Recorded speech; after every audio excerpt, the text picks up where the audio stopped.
Welcome to LOA Today. I'm Walt. With me today is life coach and LOA teacher Joel Elston. This is your daily dose of happy. We are so happy you decided to join us today. Now, Joel, last week you made me promise that we would not bring up and talk about manifestation for the next 2 months. And I'm honoring that. I even got Jen to honor that promise. We're going to do that. And today we're going to just kind of like be neighbors to the concept, but we're not actually going to go there. Is that okay? I like how you did that, by the way. I really okay. I know where you're going with that, by the way. Well, you should. You're the one who came up with the topic. So if you didn't know, we're in real trouble. But you introduced me to a term I hadn't heard before, the law of proximity. And I mean, is this a term you've known about for some time? Because I don't remember you ever mentioning it. I just made that up. Oh, you did? Oh, okay. Yeah. Okay. Well, hey, all right. So we're crediting Joel Elston with a new technological term, the law of proximity. Let me also clarify. I made it up and then I typed it in to search for it, and other people have made it up too. So I clearly can't claim originality, but I truly did not know it existed. But years ago, I was watching the show, and it's humorous. It was about this small town in likely Utah. It fits the bill. And there is this school that the high school class was the senior class was 5 students. Wow. And they were talking about them going to school. There's only 5 students in the senior class. And one of the interesting things is they were talking to one of the young ladies, and she said, she was in love with one of her classmates and said, he's my soulmate. And I thought, well, that's convenient that your soulmate was in a class of 5. I thought, wow, that's pretty convenient. Yeah. And in reality, the other dude apparently he was gay. He said he was gay, and the other one wasn't interested. So I mean, basically, not only was the law of proximity, but there's only like one choice. But yet her perception was that's her soulmate. So the fact that she was in proximity to this person is where that connection developed. Now, if she's in a proximity of 100 other guys, would it be likely he's her soulmate? It's possible, but you see that. So one of the things I find interesting is people that will say, I want to do something. I want to create a situation. I want to track things in my life. But yet they don't put themselves in proximity to that. I want to lose weight and get in shape, have a beach body by summer, but you don't put yourself in the proximity of the gym or something similar to it. You know what I mean? Yeah. And so whether it's networking for business or whatever, one of the things I always encourage people to do if you want to break into a new field is find every field has conferences. Every field has things that you can go to. Go to several conferences, hang out with those people, find out what they're doing, find the terms and the lingo that they use, be in the proximity of those people. You have a much better chance of first of all, learning that and then attracting the skills necessary to do whatever new thing you want to do, because you'll know the pathway to do it. So no matter where you are, you can want whatever you want, but you have to be in some reasonable proximity of that. If that makes any sense. So it does make sense, yes. And I like your business example primarily because it's not a typical business example. The typical business example is here's where you go and amazing things happen where you start getting your new customers. Right. But that's not what the example was. The example was just connecting with other people who do the same kind of thing you're doing. Yes. And that I'm a very big, we discussed the value of networking in general. I have a network. I have contacts, over 7,000 contacts in the various places I have. God, wow. I don't actively know some of those contacts, they're there and I have a note by what they do. So if a client moves to California and says, do you know a psychiatrist in Glendale, California? I think that's what you said it was. I said, let me check. Sure enough, I said, I don't know the psychiatrist directly, but I met him once. We met at a conference. So she took the referral. The guy remembered me, remembered the conference, and gave her an appointment. He was backed up and said, I'll give you an appointment since Joel referred you. So that network connection from a few years before allowed my client to have access, which doesn't seem like a big deal, but in today's world, getting an appointment with a psychiatrist is a pretty big deal, especially a good one. So that worked out really well for her. So the placing myself amongst people, but also connecting, gathering information, being there is how you move forward. If you want to break into an industry, something you've never done before, being at their conference, being at where the gathering of the best are taking place, you will get so much more knowledge than taking a course. I'm not saying you won't have to eventually take a course, Sure. but you'll learn about more. What is the best course? What did these people do? What was their path? Who's the most successful in that group? Find out what they did instead of randomly doing. By putting yourself in proximity of the like-minded people or people that have what you want, you create that better connection to best attract more and more and more. So it applies no matter where. You know, if you we talked about the ineffectiveness, in my opinion, ineffective of dating apps, because Yeah. you're not in the actual proximity of the person you're dating, so you don't get 90% of the stuff you're after in a relationship. Right. So it's a concept, and as I'm editing down my book, The Law of Action, I kept finding the word proximity popping up. So so that's when I sort of realized being in the proximity, like some of my dear friends. I live in Virginia. I moved here in 2008, and I moved here for what I thought was about a 5-year run, and turns out it's a little longer than that at this point. Just a bit, yeah. So when I moved up here, I didn't know a single person, but when I moved, I moved to a rental home first, and I bought a house in this neighborhood that I just recently left. Well, so many of my dear friends were there. We never would have met if I weren't living next to these people. I mean, these are, like I said, just some of my family friends are like family to me now because they were in my proximity. If I were if I lived where I'm living now, I never really would have met those people. And as important as they are to me now, the idea or suggestion that the chain of events that led us to be friends wouldn't have taken place.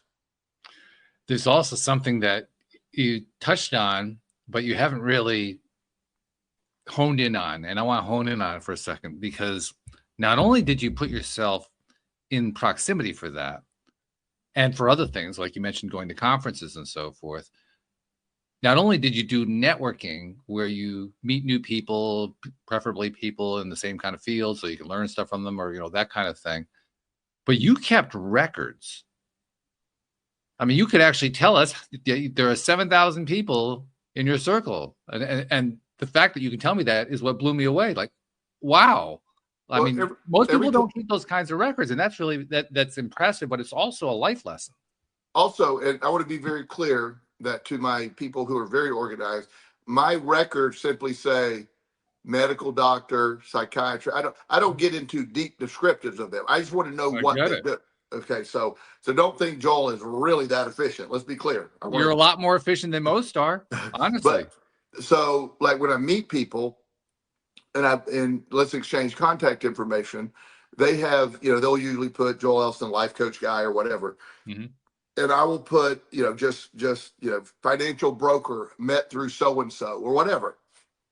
That way, anytime something comes up, and I will say probably, to be fair, 50% of those 7,000 contacts I met once and had no interaction since then. Right. Okay, so I'm not overselling it, but if something does come up, I can just, how you can search in your iPhone and contacts, or even my computer will have some of the contacts. Yeah, I can search, like, I need a doctor in California, or I need something, and I can get a list of that stuff. Or I need, I have one of the more bizarre ones down in Florida. I met a guy while I was down there, and he does a boat detailing and auto detailing business down there. He's really successful. So we met. We were at my favorite hamburger place, and he was talking about, we knew some people together, and I said, man, if you're ever up in Richmond, let me know. He said, next time you're down, I'll take you out on my boat. I said, great. So we exchanged information. So I just thought that was just a casual type thing when I'd be down there next time. So later, a friend of mine who lives not far from Emery Island, just in Bradenton, just right off the island, had a brand new, whatever he bought, really expensive car, and he wanted someone who did ceramic coating for that. And so I said, well, I don't know if he does this, but here's the guy. Well, instant hit, instant connection. And the guy texted me back and goes, wow, I didn't ever expect this kind of referral. And that's a very expensive process. I'm sure he makes a lot of money.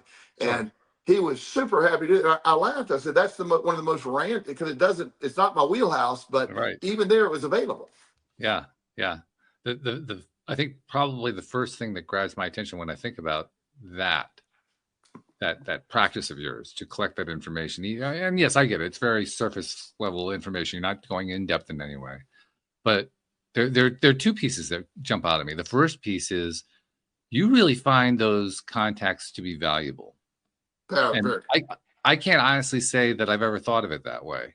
And I suspect a lot of people haven't thought about it that way, but you really found them to be valuable, even though there's somebody, like you said, half of you maybe met once, you really don't know anything more about them than that. Although I'm guessing that when you did meet them, they made some sort of impression on you, so you had some sense of them. And everybody that I met, I at least had a conversation with. There was something going on that made them feel relevant to me. It's that's a really important thing. There had to be something in that conversation that I just wanted to record that, and the contacts themselves are valuable, but the note of what they do is super valuable to them and me. And how I got into private practice, you were a front row seat to that when I was doing that. Mm-hmm. My dear friend, Dr. Master, who passed away in 2017, he set me up with the office and some connections, but I went and introduced myself to every therapist and every doctor in Richmond, and told them what I was doing. Wow. Had my business card, had a little sad brochure I made up. And I never, after that, that's the last time I ever had to do that. Just one time. And those connections, they're still valuable. I met hundreds, if not thousands of connections off of those original connections. It's just, it's an amazing thing. And in Richmond, again, I'm not trying to be arrogant or claim more fame or anything like that, but, I'm pretty well known for what I do. And that connection, one client refers to another. And, I'm usually pretty full, but if someone is referred by a client, they get to the top of the list. Because I want to make sure anybody that takes the time to refer me gets, those people get top priority in me scheduling. And that's how I treat them valuable, not only for me, but I want to be of value to them as well. So on the topic of proximity, you're hammering in really on key reasons why the proximity, or in this case, a particular form of proximity, the exchanging of contact information. Yes. Why that proximity is so important. And you've hit a number of key points here. One, the referral value. Yes. And I'd be willing to bet that referral value works both ways. That it's not just one-sided, right? Absolutely. And you gave us one example. I'm willing to bet that, well, actually, I know this because of your experience that you've told us previously, even years ago when we first started talking about this, about how your practice filled up so quickly. This is actually the first time I realized that you went to talk to all the therapists in the area. Yes. Well, that's a really important piece. Wow, that's huge. The first week I just, now, and not everybody saw me, of course, but and the reason I mentioned Dr. Master was the most, well-known psychiatrist in addiction medicine, really in the East Coast of the United States, but in Richmond, everybody knew him. So, but people, me connecting myself, I work with Dr. Master, which he certainly would verify. That opened up doors that never would have opened for me. So my original being in the law of proximity with Dr. Master, when I met him at Williamsville Wellness, that's the place I ran before, is what led me to him after that was over, going to his office. And his name, he didn't go call anybody. I just went and knocked on doors. Well, this is Sherman Master's friend. So they took my card and information, and that's what started it all. That's really something. I don't know if you realize this, but the process that you followed is a process that's top level sales courses and courses of study and seminars and workshops and so forth. The idea of what they often call it is going to the center of influence and then working from that center of influence. In this case, the center of influence for you was Dr. Master. Right. And that your whole experience demonstrates just how powerful that whole thing is. Not just for sales, but for anything that you're doing. I mean, that's a really powerful process. Well, it really is. And while Dr. Master was a dear friend and he was my mentor, he was someone who, when not everybody gets to meet Dr. Master, so in the concept that I come up here, he's working at a company, I came up here to work for it. He wasn't there that long because he got tired of the silliness himself and he left. But the idea that we made that deep connection at that point, it just, until he passed away, he was one of my closest friends, still one of my closest friends, the way I look at it. And he, just that name opened the door. And then, there's a level, especially when you start out business. I went and got every certification a human being could possibly get at the beginning, and studied. And you still do. Still do, yeah. Now I just do it because I like it. It's not what I don't even listen anymore. Yeah, but I needed to establish some credibility. But beyond my certifications, and there were many, was the fact that when Dr. Master is attached to a name, there's automatic credibility attached. So I brought, he would never allow me or allow anyone to use his name unless they didn't believe in their process and how they be. So I didn't get a lot of questions. I was accepted pretty quickly by, medical doctors and therapists because, again, Dr. Masters must say it must be good. I didn't have to even, I was the first life coach in Richmond, as far as I know. And the idea that was just an immediately accepted thing. The center of influence, as you pointed out, is it began there. And again, that took place because of the law of proximity.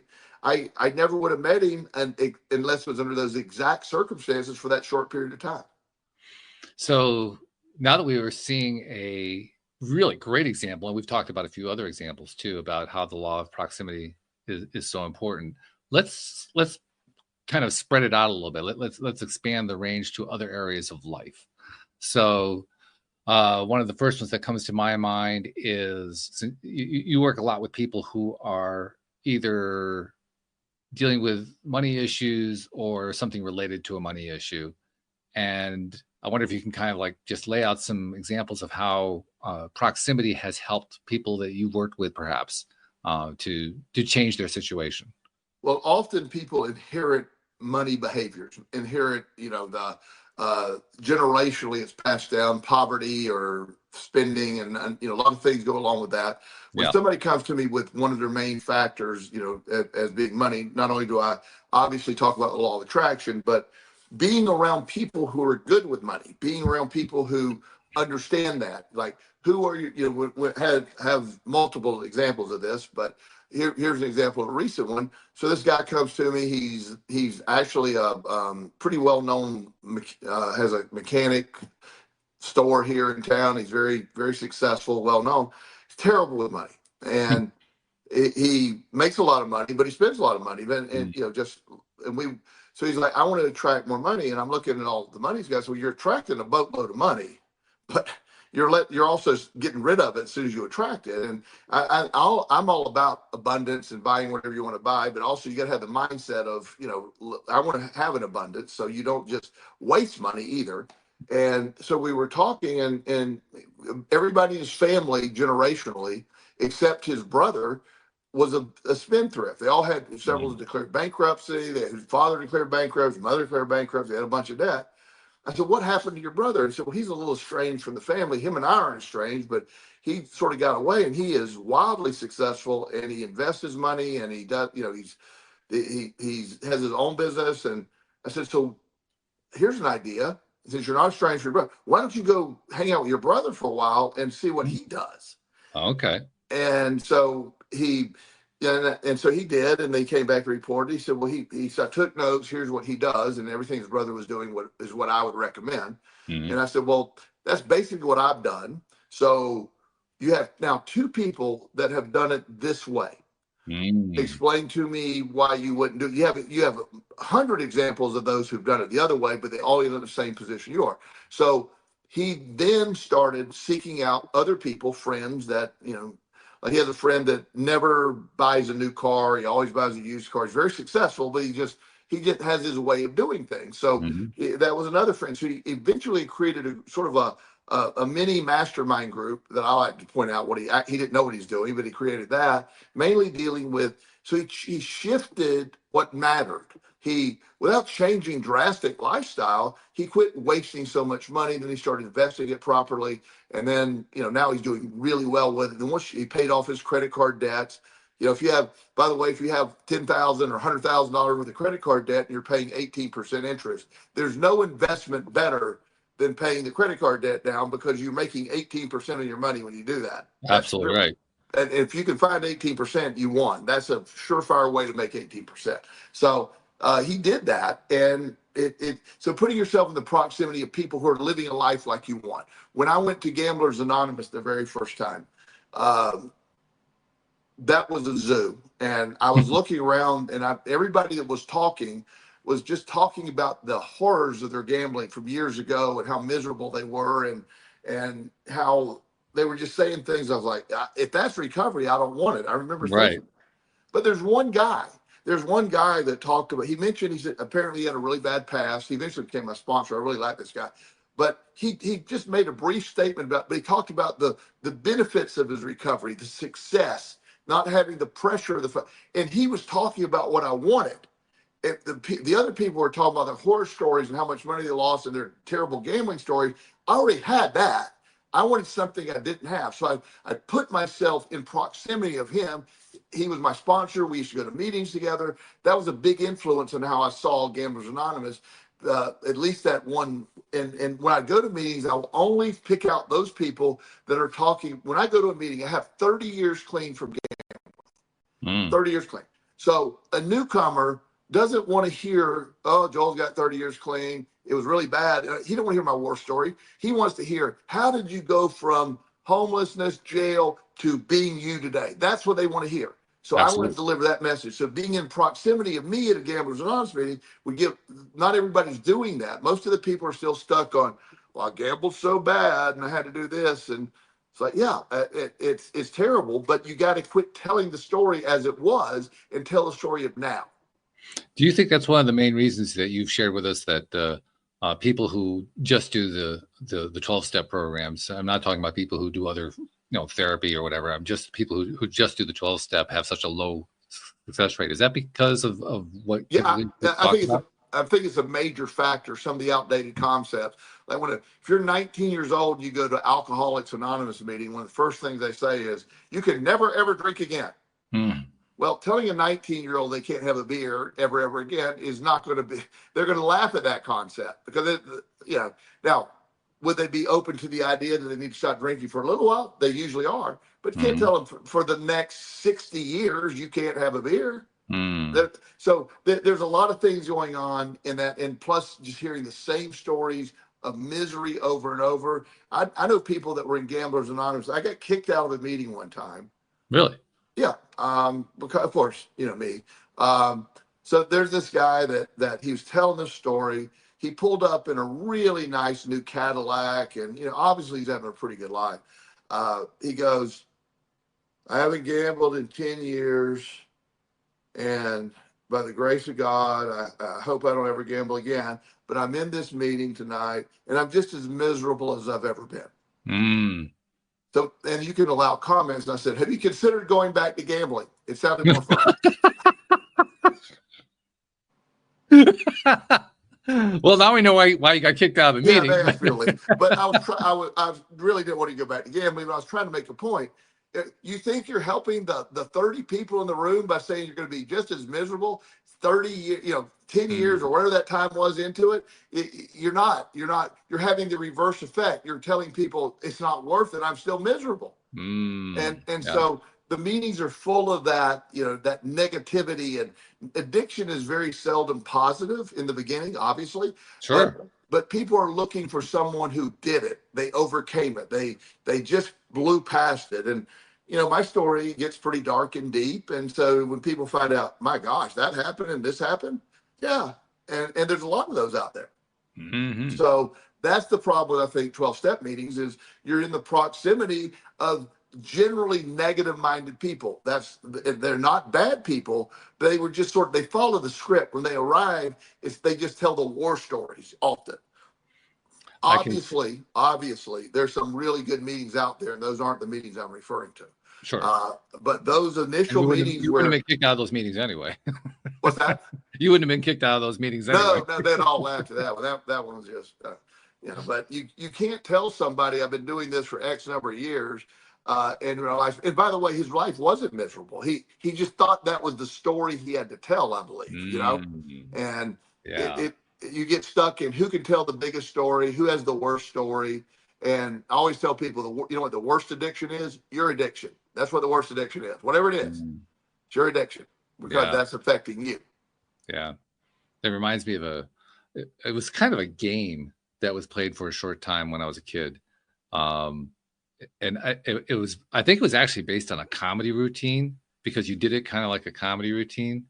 And the way it would go is like this, one person would say, well, we're so poor that, we couldn't even afford to have dinner on Sunday.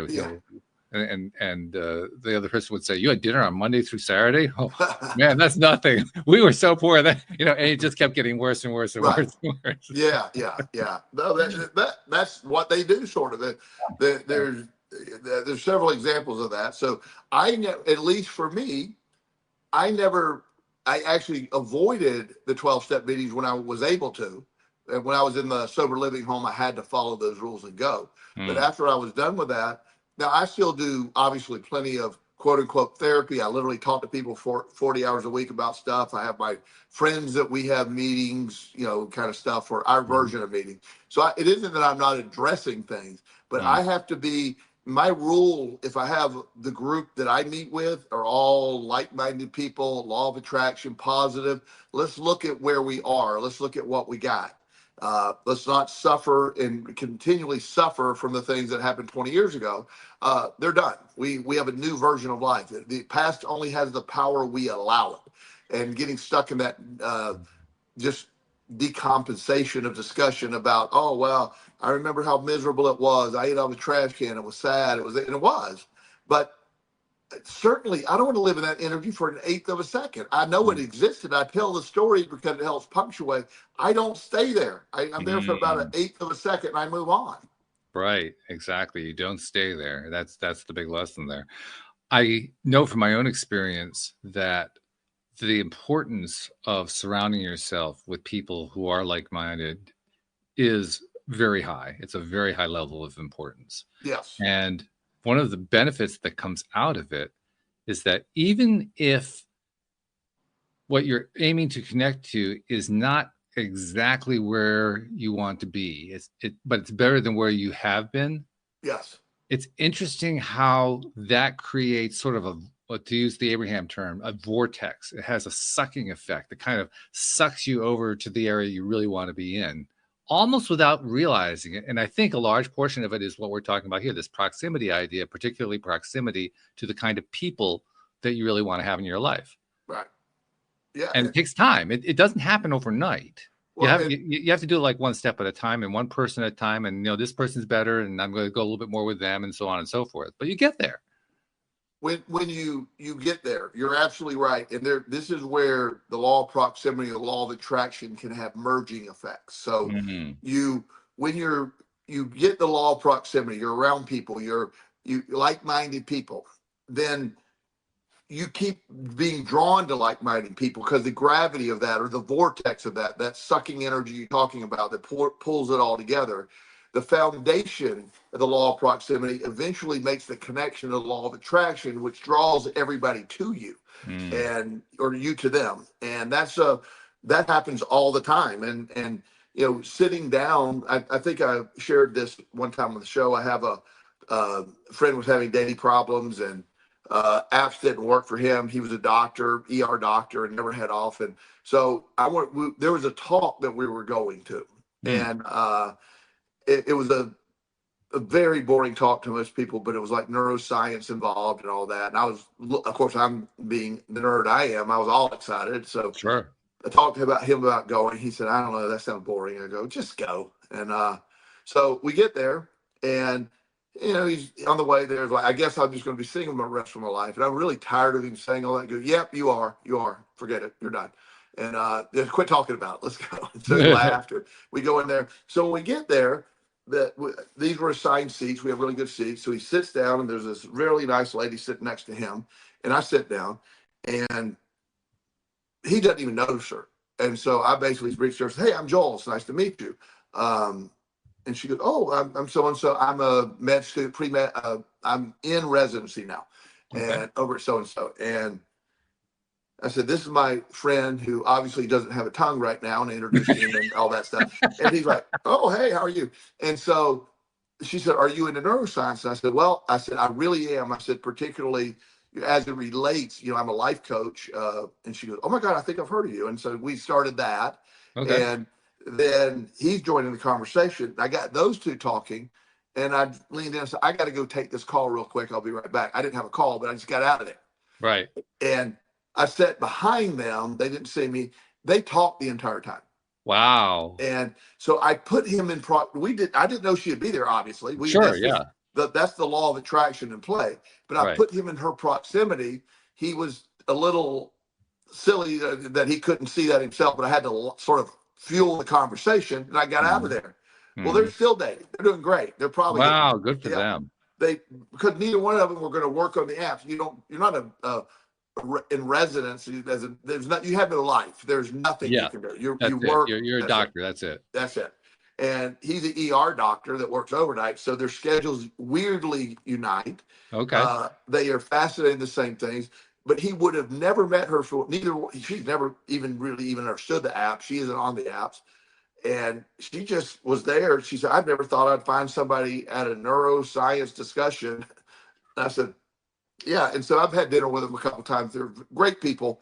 And that took place because they were sitting by each other. Again, you can look at the sort of the synchronicity of that, but also being aware that I am now in the proximity of the people that I want to be with. So if I want to go out on a date, or I want to meet somebody new to date, I need to be in places where people have like-minded concepts for me. I need to be in the proximity of them, because there's like very few women that are ever going to deal with this weird brain unless they have the same things, right? So, so finding somebody, being in the proximity of people that have the same connection, saves a lot of time, because if you're at that conference, you're pretty much going to be in my wheelhouse. The fact that it was a neuroscience conference, which for like your friend said, I mean, even for people within the medical industry, for most of them, the ones who aren't into neuroscience, that's a pretty boring topic for them. And for someone who's not medicine, for most of them, it's going to be a boring topic too. This is not something that's going to attract the masses. Otherwise, it'd be filling up, right? Yeah, nobody wants to go to those. Right. So the point is, an event like that, it may be the last thing you think about in terms of meeting somebody. Yes. But events like that are places to meet people. Yes. And the reason I differentiate like that, you can also kind of get into the wrong mindset that says, well, I'm going to go there to meet the love of my life. And that's going to backfire completely. That doesn't work. That doesn't work either. Right. It has to be about meeting people, and about meeting people who are like-minded or have some similarity or something like that. Yeah. Well, that's right. Yes. And that similarity thing is really what makes the law of proximity work, isn't it? I mean, the fact that there's a similarity going on is what not only brings you all together, but it also is what gets like the referral process going, or it gets the connection process going. It gets all that kind of stuff going. Yeah, just that young couple in high school, that the two people that their soulmates were there. Right. I don't know how to get hold of them, but that's been like 10 years ago I saw that show. I wanted to know what happened, Yeah, right. I'm not usually into what they call real TV, or that kind of thing, reality TV. But that one, reality TV, that one I'd actually watch. That'd be interesting. That would be cool. So, but as we're saying, so how it applies to anything, friends that get stuck in the dating pool, it works really well for that. They get stuck and I can't date, but you're not where the people you want to be. Like, so one of my clients she had a really rough relationship. Her ex-husband was a severe alcoholic. She's still very young. And so one of her main things is she wants someone who doesn't drink or is in recovery to start dating again. She said, I can't handle somebody. So that's one of her things. But yet her friends would talk her, and she doesn't drink either, but her friends would still talk her into going out to bars and doing stuff. And I go, so what do you guys think's going to happen there? What, Mm. how many guys are there? I said, there is a chance that the designated driver doesn't drink and he meets you. Other than that, Mm.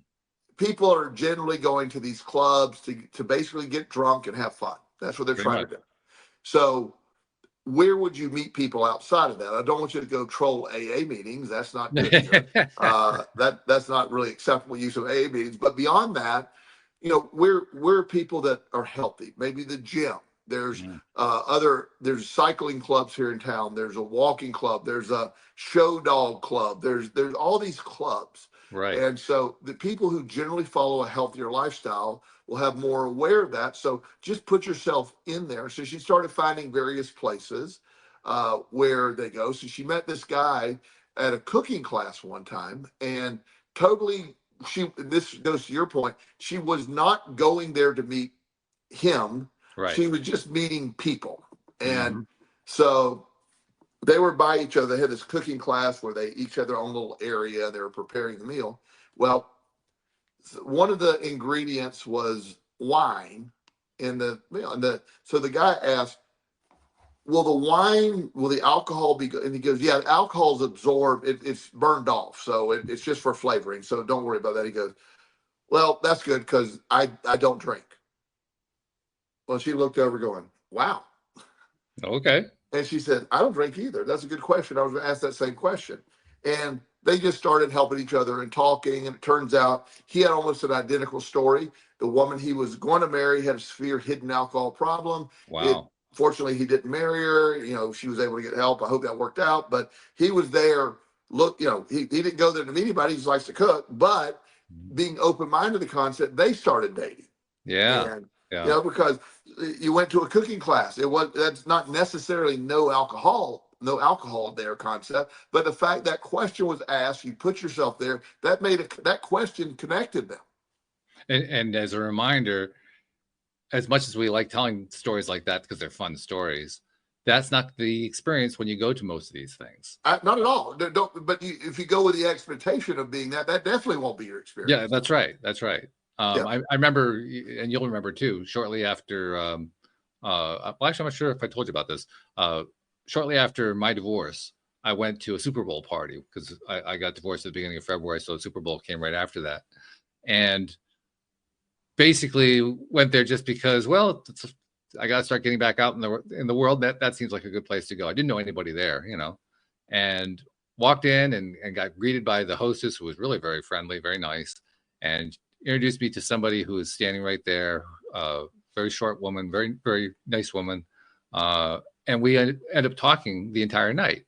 Now, are we dating? No, we're not dating at all. We actually probably would be really bad for each other as a couple, but we're great friends. So because I was willing to go to an event like that and not particularly look for a dating situation, it didn't really matter that I didn't end up with one, because I ended up with a friend who, literally, we talk on the phone just about every week, and we share all kinds of stuff. I actually helped her avoid a scammer who almost got into her account.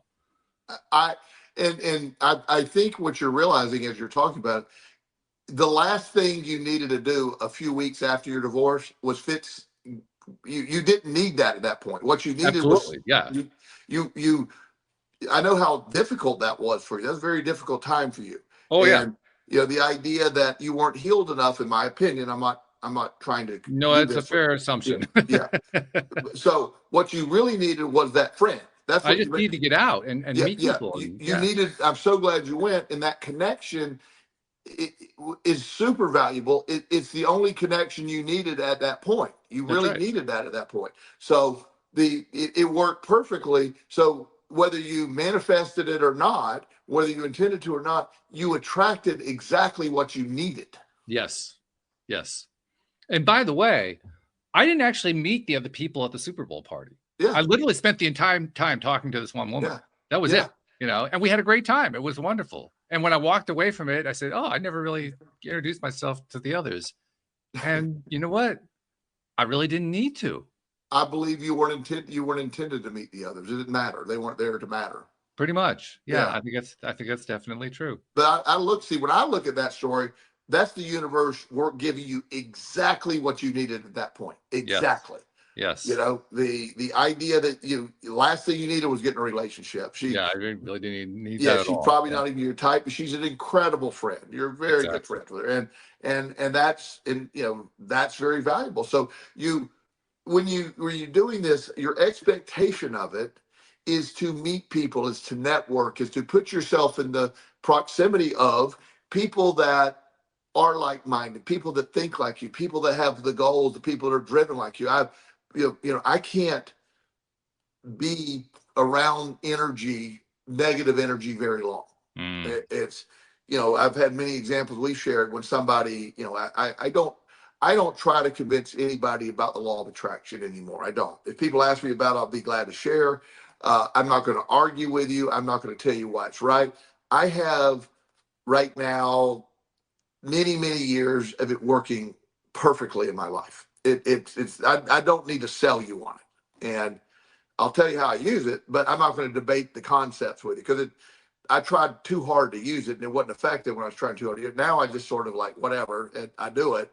And so that's hard to explain to somebody too, Well, I can share something that's equally hard to explain, because I recall when I was first exposed to the whole idea of law of attraction, I remember asking myself, well, what do I do if I encounter somebody who doesn't believe in it? And it was a real fear of mine at that time. It's one of the reasons why I started the podcast, among others, and how I met you, which was a wonderful thing.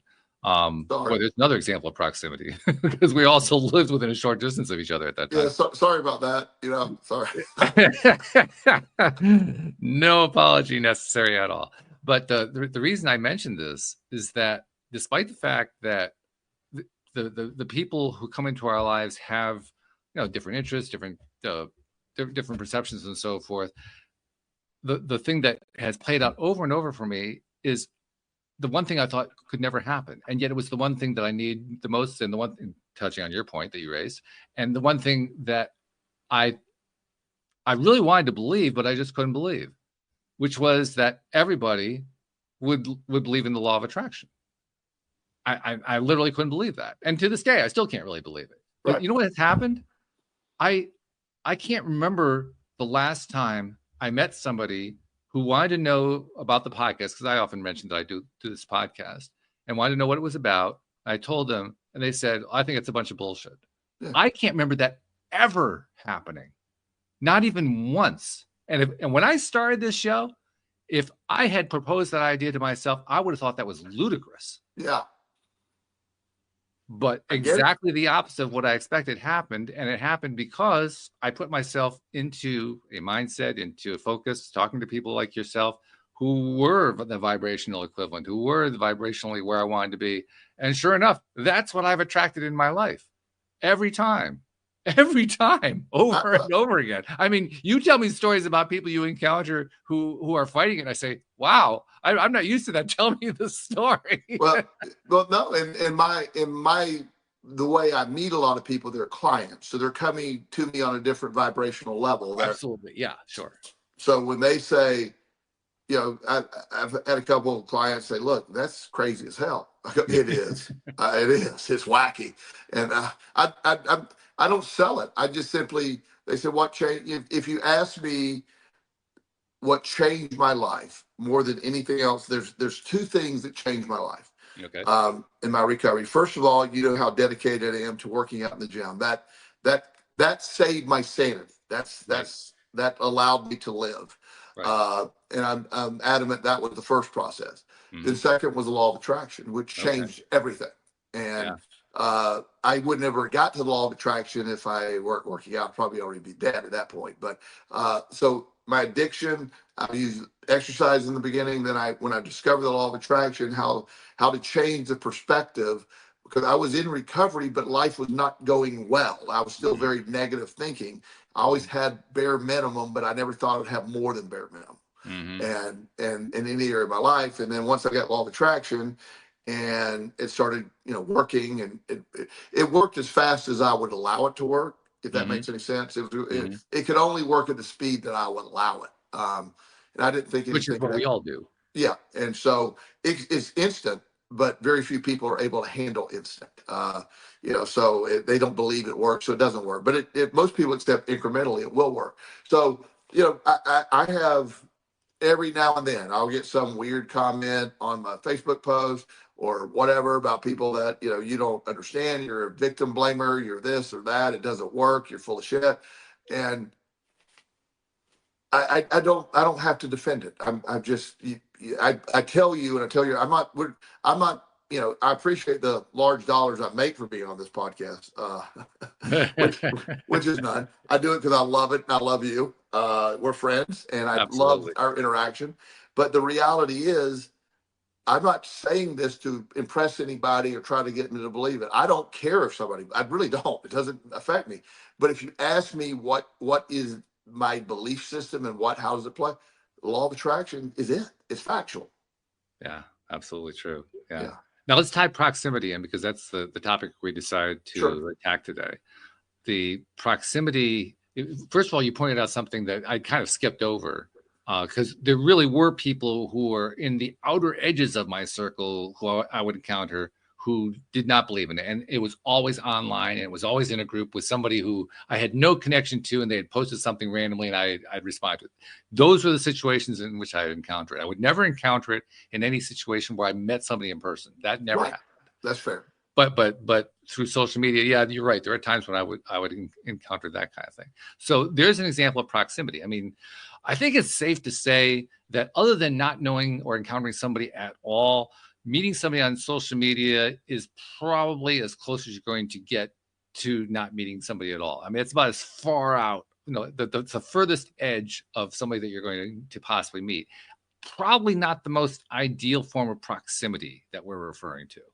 Exactly. And that's that's sort of, it is in proximity, but it's sort of the opposite of what we're seeking. Yes. I mentioned before that I used to belong to like 15 different law of attraction Facebook groups. They're the worst place in the world. I'm no disrespect. It's ridiculous. They're terrible. It's like, oh my gosh, they're arguing over the most. They're literally doing the opposite what we're trying to talk about. Very often. And so I had to get out of those groups because they were so incredibly negative and had so much argument. Like, it was wild to watch. So yes, it's one of those factors you got to look at. It isn't just proximity. You can be in the wrong proximity. That's sort of the point. The proximity, it again doesn't have emotion. If you go hang out with a bunch of drug addicts and pot smokers, that's not a bad thing per se, but hang out with people who aren't living a lifestyle that you want to live, you're going to still be involved. Your proximity to those people and that lifestyle will rub off on you. I remember when I was in my 20s, I shook everything off: drugs, alcohol, everything. I shook it all off at once, and I did something that I didn't realize for years was a key piece of it.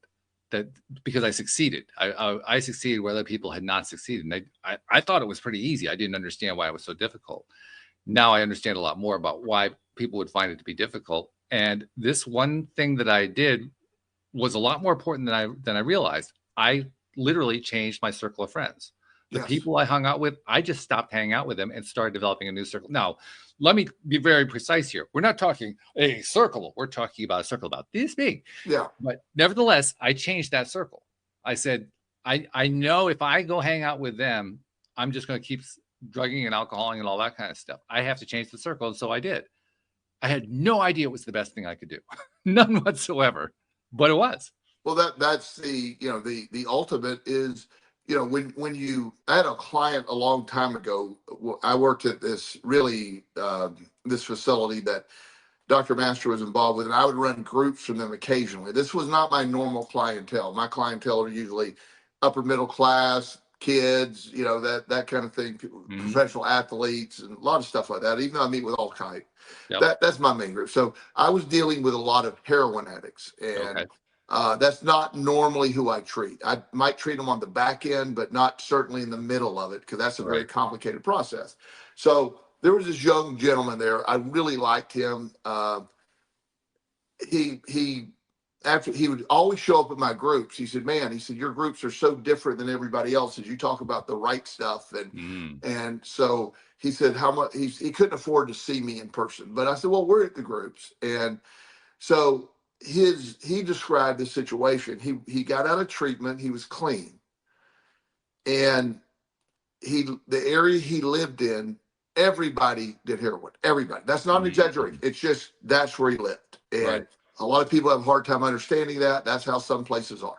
They are. And he said, there's dealers outside my door. These are just, that's what takes place in my neighborhood. And he said, that's why I have such a hard time with recovery. I'm constantly around it. Yeah. And I told him one time, I said, look, I really like you. I said, I'll be honest with you. I'd leave our group hoping you're alive the next group.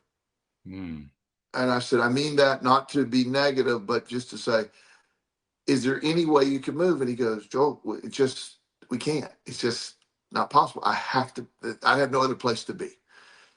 And about 2 weeks after I told him that conversation, he didn't show up. And he did die. And he was in the proximity of, he was a good man, a very good man. He loved his family. He had a horrible addiction.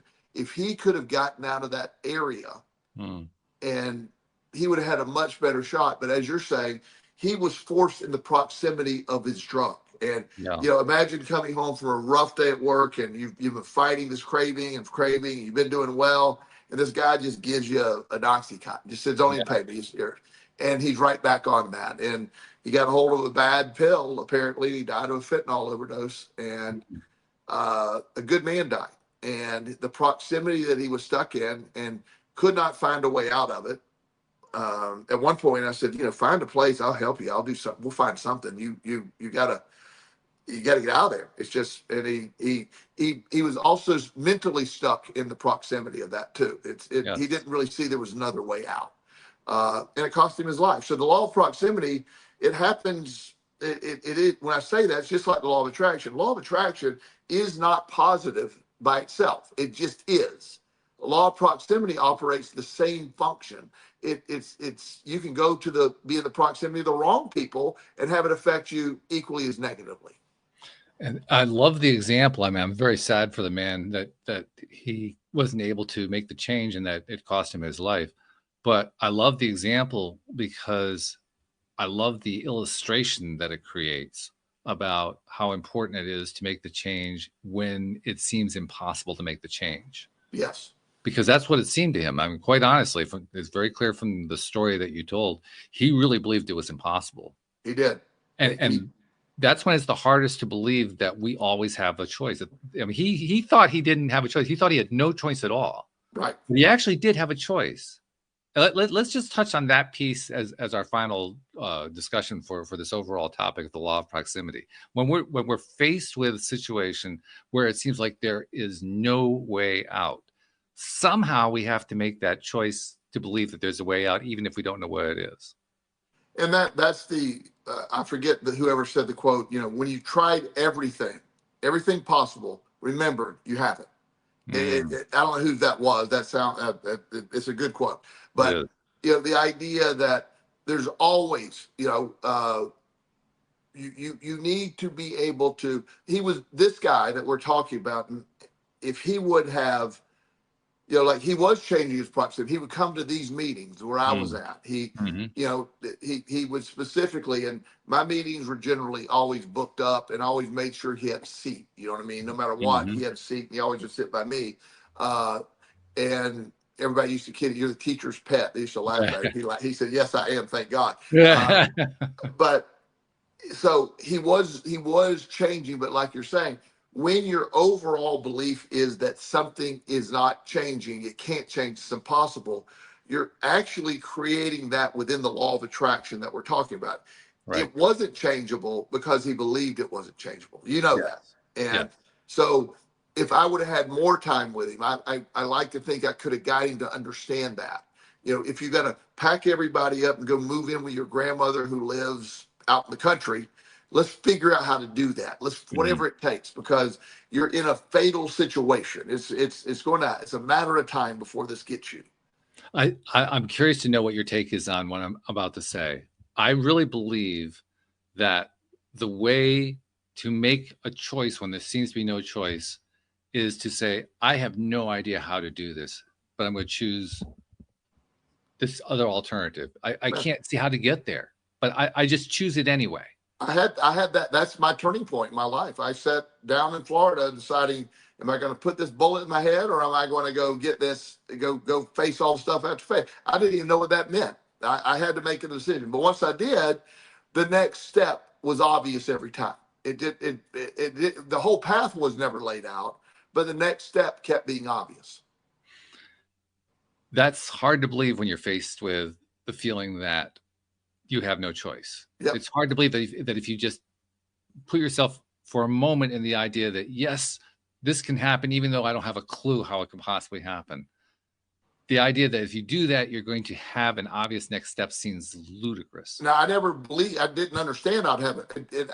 In real time, I didn't have the faith I just knew after about 3 hours sitting on the bench deciding, pull the trigger or go do this. All I got to was go do this. That's I didn't have any other steps. Yeah. It's just an opportunity of me having a place to live in a transitional living sober home became available. And now I understand how that works now, but at the time, how is that possible? And for the guy to say, when I got there, I'm convinced he's going to tell me to get out of here because I had no money. He says, well, no gamblers have money, so I expect you to work tomorrow. So I go lie about my experience and get a job waiting tables the next day. And so which was impossible, by the way. Yeah. And when I went in there, I was expecting, the guy to say, he asked me, he said, you have any server experience? I said, yeah, I worked for Chili's many years ago. I was in college. He said, what system do they have? I don't even know what that meant. I go, I'm sure it's outdated. I learned yours pretty easily. I learned theirs pretty quickly. It was simple. Put in your number and put in the order. It's basic, Right. And I learned that. And, as time went on, we did pretty good. And the guy, they all came to love me. I had a good personality. Customers loved me.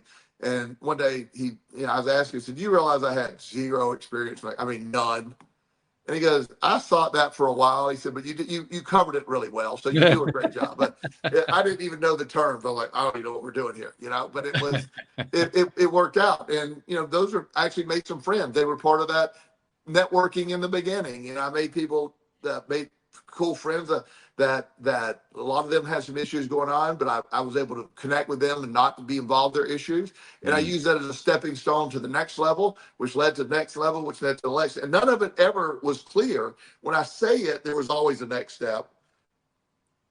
I wasn't feeling it. I wasn't feeling it at all. I didn't believe there could be enough next step. The point. Like this chain of events that have me sitting at my desk in my office at home right now. That chain of events is impossible. It's not. You've heard the entire story multiple times, but if somebody didn't witness it, you've witnessed a lot of this back end stuff and people along the way. It really seems ridiculous how this all came together. It really did, but it all arrived when it needed to arrive. And when it arrived, each step of the way, you said, well, that next step is not possible. That's the interesting thing about this, because that's what you end up doing. And I did the same thing. Every step along the way, I wanted to believe it. There was a part of me that wanted to believe it, but there was also that practical side of saying, this is insane. This is not going to happen. Yeah. And yet somehow I just was looking for it anyway. I'm not even sure how I did it, to be honest. Well, but then you get to a point like now for me, I have no idea I don't care what's going to happen. I say that in a cool way. I know that it's going to be awesome. In fact, I'm not even shocked anymore. It's just going to happen. I'm not shocked. I don't know what this, I've moved out of my home. I'm in a temporary place right now, beautiful temporary place. I have no clue what's next, and I don't care. It will be so obvious when it's time. Yeah, that's a good point. It will be obvious. You don't believe it early stages, but after a while you begin to realize, okay, yeah, something's going to happen, and it will be obvious. And when it happens, I'll say, oh, yeah, okay. People like, well, somebody said, well, don't you know what your plan is next? And I go, no, I can, first of all, I can keep staying here. There's nothing wrong with where I live. It's beautiful. Mhm. I actually saw another townhome in the same area. They're brand new. They have these elevators. I like the idea of having my own elevator. Ah, I'm not saying I'll stay here for that, but I could see myself just enjoying that elevator a lot. So I put that on my list of maybe an elevator where I live next. My own private elevator. That's pretty cool. Never had one of those. all right. But whether that happens or not, none of it matters. I'll be at the right place at the right time, in the right situation. The right people will show up because it's on cruise control now. I spend a lot of time, and you just don't worry about it. And people said that would drive me crazy. I said, it will. This lease where I'm at runs out in February of Mhm. next year. Mhm. I'll start putting some attention to it in January. January, right? Yeah. Yeah, I'll think Yeah. about it. But until then, I'm here. I'm comfortable. Or something comes along tomorrow, and I just move there and just pay off the lease here. It doesn't matter. Mhm. Mhm. Yeah. Either way. But no matter what happens, I'm prepared for it. But along the way, the more you do this, the more you're in tune with it. Whether it's the law of proximity, law of attraction, the when you quit fighting it, it just it's amazing. And I'm not critical. We say I fought it forever. So Oh, me too. yeah. So I'm not in any way saying, oh, it's so easy. But once you get here, it really is. It's like ridiculously easy. What I found is that over time, there was no one defining moment for me. There was no tipping point that said, "Oh yeah, that's where it all happened." There was nothing like that for me. What there was a slow, gradual transition that occurred over time, and eventually, I don't even know where it was. Eventually, I realized that, you know what, this keeps working, and I didn't fully believe it either. But I realized it enough that, again, it was transitional, right? The whole thing was an ongoing transition, and I think even to this day, it's still ongoing. The belief system part is ongoing. The buying into it part. I find myself a little more, a little more believing in it, a little more recognizing. Wow, it just keeps working. It just keeps playing out. I didn't expect any of it. The way it's played out is certainly not what I had in mind, but it keeps playing out, and it keeps playing out well over and over again. Yeah. One of these days I may actually believe it. Yeah. I mean, you from where we started to where you are now is amazing. You understand it. You still, I you know, within my belief system, once you can convince me so many times, and then the constant reminders. And then when I realized, because I spent a lot of energy trying to do it right for a long time, Oh yeah, me too. and that was the exact opposite of what I needed to do. I just, Mhm. yeah. And so when you realize it's perfect for my brain, because I don't focus on anything too long, just put it in there, boom, it'll show up at some point. Keep going. It's, and, remember the vision board. I don't do any of that stuff anymore. Not critical of anybody does. It's a No, good no, tool. no. But I don't need that. I just get a general idea of like, here's some ideas. Like something tells me now that I discover you can get an elevator in your home, my next home will have an elevator. I believe that. I believe it will too. Yeah. Just so I want to have an elevator. I don't know why, but I want an elevator. I can hardly wait to find out what your next home is going to be, and how many floors it's going to have the elevator going to, and all that stuff. Well, if you have an elevator, it's got to be at least 4 floors in my mind. So, Okay, all right. Well, that gives us a clue. That's yeah. good.